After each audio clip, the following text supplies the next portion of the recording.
the biggest fight of the year, one of the biggest rematches in British boxing history. In terms of what you've seen from Conor in this camp, he's smiling, he's more relaxed, more excited in comparison to the first fight week.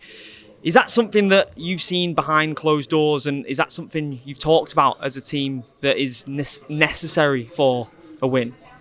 Well, he's had to make adjustments from the last fight, and he's worked hard to make them adjustments. And obviously, in the last fight, I think Conor said it himself. He was just going for the knockout, but they both know each other now, Chris and Conor, and Conor knows that he's got to be smarter in the next fight, and I believe that he will be. And I believe that with Conor's skill set and his high IQ in the ring, I believe that he'll win on Saturday night. It's not within Conor's nature to not show aggression on a fight week, specifically against someone where there's so much animosity within Eubank Jr. Do you feel like he has found it difficult to show that calmer side, or do you really feel like he has turned a corner? I think mentally he switched into the fight.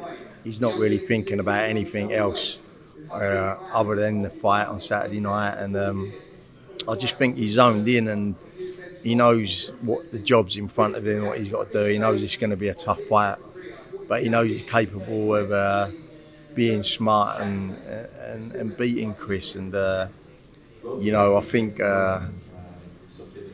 in the first fight he hurt Chris a couple of times, and I think that spurred him on to go for the knockout. But I don't think he'll be swinging like he was last time. I think it'll be more calculated. Do you feel like that's going to be the case for both fighters as well? Because I feel like a lot of people, myself included, were really surprised that Eubank Jr. was down to go toe-to-toe in those 50 exchanges where, like you said, both guys were just absolutely throwing down without much care with the punches that they were taking. Do you feel like from Eubank's side, he'll be looking to fight smarter as well? Do you not see it descending into chaos, descending into a war? Because the egos do get the better of fighters when there is that much animosity on the line. Listen, they both know it's going to be a tough fight. Whether they go toe-to-toe eventually, maybe. But it's going to be a tough fight. It's going to be an hard fight just because of their names and the pride and everything that's on the line for them both. But, I think Conor's made the right adjustments to come through on Saturday night, and I believe that he will do that. What have you made of Eubank Jr.'s attacks on Eddie Hearn? He seems like everyone is against him. That's his sort of mentality. When he brings up the ambulance situation from last time where his ambulance wasn't able to leave the stadium on time that he wanted to, he's still talking about the rehydration clause. What do you make of his mentality? Chris just seems to say what he wants to say, and whatever he thinks in his mind is his own views, and I've got really no comment to say against what he says, really. And